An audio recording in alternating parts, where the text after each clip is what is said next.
এপিসোডের শুরুতে আমাদেরকে কিছু মার্সেনারিদেরকে দেখানো হয় যারা তীরের আঘাতে প্রচণ্ড চেঁচামেচি করছে। আর ঠিক তখন অনেকগুলো তীর আমাদের মেইন ক্যারেক্টারের দিকে তেড়ে আসছে। সে কোনো মতে ওই তীরগুলোকে ডজ করে নিজেকে বাঁচিয়ে নেয়। এরপর চেন তার সামনে লক্ষ্য করে আমাদের মেইন ক্যারেক্টারের নাম হলো চেন। আমরা দেখতে পাই সেখানে থাকা সকলে মারা গিয়েছে। এটা যেন একটা মৃত্যুর তাণ্ডব। সিন শিফট হয়ে আমাদেরকে একটি ফ্ল্যাশব্যাক দেখানো হয় যেখানে একজন বলছে, তোমার কি আমাদের মুরিদ ফ্যামিলির উপর কোনো বিশ্বাস নেই নাকি?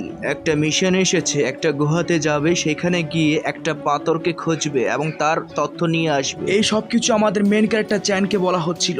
চ্যান তখন বলে, আমি চাইলেই এই মিশনটা করতে পারতাম, কিন্তু যে মিশনে আর কোনো ইনফরমেশন তুমি আমাকে দাও নাই, সেই মিশনটা করলে নিশ্চিত আমার জানও যেতে পারে, আর আমি এটা করতে চাই না।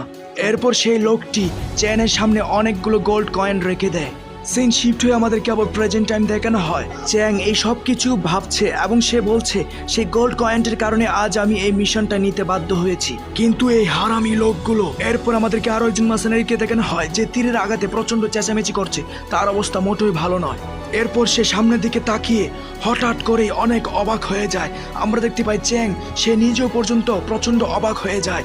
আমরা তখন সামনে দেখতে পাই একটা মনস্টারকে, আর এই মনস্টারটা কোনো সাধারণ মনস্টার নয়। আমরা দেখতে পাই তার বডি সাইজে সে অনেক বড় একটি মনস্টার। তখন এই লোকটি ভাবছে, বুঝতে পেরেছি আজ আমি এখানে বাঁচবো না, এই বলে সে অনেক ঘাবড়ে যায়। এরপর সেই মনস্টারটি হঠাৎ করে তাদের দুজনের উপর আক্রমণ করে দেয়।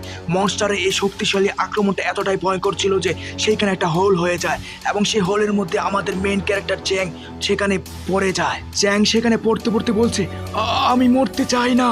চ্যাং সেই গর্ত থেকে নিচে পড়ে যায়। এরপর আমাদেরকে একটি ট্যানেল দেখানো হয়। চ্যাং সে ট্যানেল দিকে তাকিয়ে বলছে, আমাকে এই ট্যানেলের ভিতর দিয়ে যেতে হবে, যদি আমি বাইরে যাওয়ার কোনো রাস্তা পেয়ে যাই তো।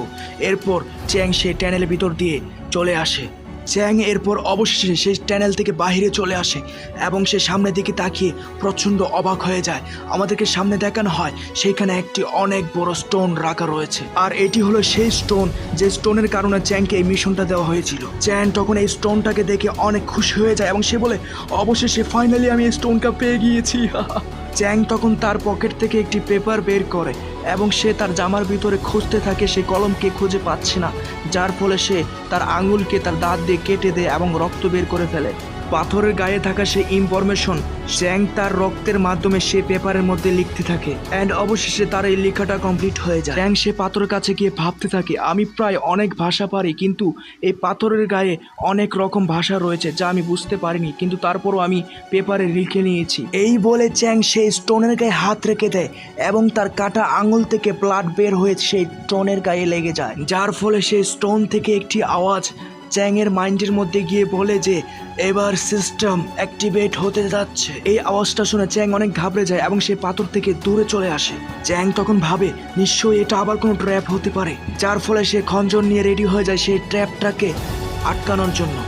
এরপর হঠাৎ করেই চ্যাং সেটা লক্ষ্য করতে পারছে যে সেই স্টোনের থেকে অনেক জোরে জোরে ব্লাস্টের আওয়াজ আসছে। আমরা দেখতে পাই সেখানে একটি হোয়াইট বিস্ট টাইগার চলে আসে, যার 3টি চোখ রয়েছে। চ্যাং তখন সেই এত বড় টাইগারকে দেখে সে প্রচন্ড ঘাবড়ে যায়। সেই বিষটা যখনই চ্যাংয়ের উপর আক্রমণ করতে যাচ্ছিল, চ্যাং সেখান থেকে কোনো মতো ডজ করে বেঁচে যায় এবং সে সামনে ট্যানেল দিকে তাকিয়ে বলে, আমাকে সেখানে যেভাবে হোক যেতে হবে, আমি এই স্টোনের ইনফরমেশন নিয়ে নিয়েছি, এখন আমাকে যেভাবে হোক এই ট্যানেল দিয়ে বের হতে হবে। কিন্তু তখনই সেই টাইগার চ্যাংয়ের উপর অনেক জোরে আক্রমণ করে। এর ফলে চ্যাং সে আক্রমণের কারণে অনেক দূরে গিয়ে একটি বড় দেওয়ালের সাথে ধাক্কা খেয়ে যায়। টাইগারটা তখন অনেক জোরে রোয়ার করে। চ্যাং তখন বলছে, আমি কি এখানে এইভাবে মরে যাব? আমার গল্প কি এখানে শেষ হয়ে যাবে? না, কেন আমি ওই মিশনটা নিয়েছি? কেন আমি এখানে এসেছি? চ্যাং এরপর তার ছোটবেলার কাহিনী শোনায়, যেখানে সে সবচেয়ে বড় ফ্যামিলি হাফ ফ্যামিলিতে জন্মগ্রহণ করেছে, কিন্তু সে একজন নাজায়েজ ছেলে হওয়ার কারণে তার মা এবং তাকে হাফ ফ্যামিলি থেকে বের করে দেওয়া হয়েছিল। এরপর একদিন হঠাৎ করেই তার মা মারা যায়। তার মা মারা যাওয়ার পর চ্যাং সে হাফ ফ্যামিলি দরজার সামনে উপস্থিত হয়, কারণ হাফ ফ্যামিলির ভিতরে যে সদস্যগুলো তারা চ্যাংকে ডেকেছে। চ্যাং তখন দরজা খুলে ভিতরে প্রবেশ করে, ঠিক তখনই চ্যাংয়ের উপর তারা আক্রমণ করে দেয়। চ্যাং যেহেতু কোনো মার্শাল আর্ট টেকনিক পারত না, তাই পরিবারের ভিতর সকলেই চ্যাংকে আবর্জনা মনে করত। আর ঠিক এই কারণেই চ্যাং যে কিনা কোনো মার্শাল আর্ট টেকনিক পারে না, এর ফলে চ্যাং সেই পরিবার থেকে পালিয়ে আসে যেন পরবর্তীতে তার উপর আর কোনো বিপদ না আসতে পারে, যার কারণে সে মার্শাল আর্ট না পারার সত্ত্বেও মার্শালারিতে যোগদান করে যাতে সে জীবিকা নির্বাহ করতে পারে। এরপর সিন প্রেজেন্ট টাইমে চলে আসে। চ্যাং তখন ভাবছে যদি আজ আমি এখানে মারা যাই, পরের জন্মে যেন আমি একজন সাধারণ মানুষ হিসেবে চলাফেরা করতে পারি। এরপর আমাদের সেই টাইগারকে দেখানো হয়, সে হামলার জন্য তৈরি হয়ে যায়।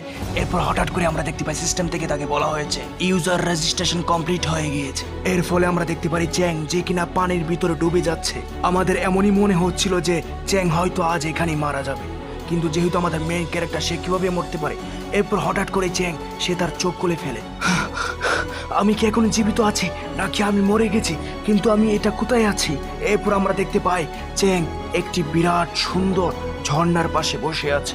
এরপর চ্যাং তখন পানিতে তার ফেস দেখে সে অবাক হয়ে যায়। আরে আমি তো যুবক হয়ে গিয়েছি, যখন আমার বয়স 12 বছর ছিল আমি ঠিক এমন দেখতে, আমি আবারও সেই রকম হয়ে গেছি, কিন্তু কিভাবে? এরপর হঠাৎ করে চ্যাং এর মাইন্ডে একটা আওয়াজ আসে, চ্যাং নিম তোমাকে কংগ্রাচুলেশন, তুমি এখন মার্শাল আর্ট লাইব্রেরিতে অ্যাড হয়ে গিয়েছো। এই আওয়াজটা শুনে চ্যাং অনেক রেগে যায় এবং সে বলে কে কে যে আমার সাথে এমন মজা করছো, সামনে আসো। তখন চ্যাং এর মাইন্ডে আবারও সে আওয়াজ আসে, সে বলছে আমি হলাম মার্শাল আর্ট লাইব্রেরি অ্যাডমিনিটর।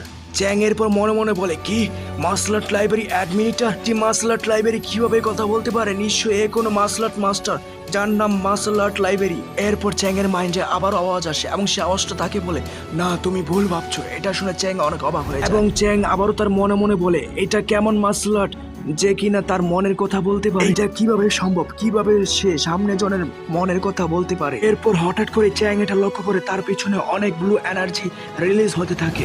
তখন চ্যাং সামনের দিকে তাকিয়ে খুব অবাক হয়ে যায়। আমরা দেখতে পাই সেখানে একজন সুন্দরী মেয়ে এসে হাজির হয় এবং সেই মেয়ে বলছে আমি হলাম মার্শাল আর্ট লাইব্রেরির ফার্স্ট ফ্লোরের অ্যাডমিনিটর, আমার নাম হলো ওয়াং। চ্যাং তার সামনে এত সুন্দর একটা মেয়ে দেখে সে তো পুরো অবাক হয়ে যায়। আর এইখানে আমাদের ফার্স্ট এপিসোড শেষ হয়ে যায়। যদি ভিডিওটি ভালো লাগে তাহলে লাইক করে দিবেন, আমার চ্যানেলটিকে সাবস্ক্রাইব করে দিবেন। পরবর্তী ভিডিও পাওয়ার জন্য আমাকে সাপোর্ট করবেন। ধন্যবাদ সবাইকে।